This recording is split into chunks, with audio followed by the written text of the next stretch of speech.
From the Ironga mountain and surrounds, Namibia. This is just outside the little town of Karibib, before you get to Usakos, or actually between the two, the mountains in that area.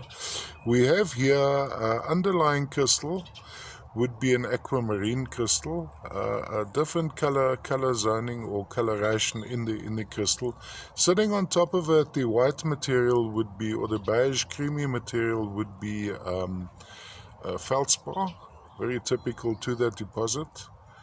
And then here we have a coating, appears a fine coating of goethite, perhaps, I think running into the crystal as well. So when we look under magnification at the crystal, we must likely find goethite.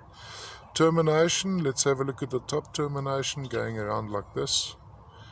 An idea, have a look at reflections. It's not a very large piece, it's maybe just over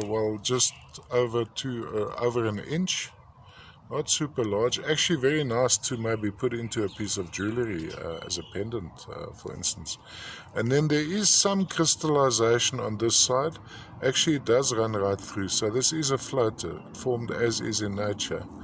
And often I find some opaline highlight on these, which would make them fluoresce. I don't see any immediately here, but should I find some, that for instance, where my thumb is pointing now, that could be some opaline highlight, and of course that would make the specimen fluoresce under shortwave UV.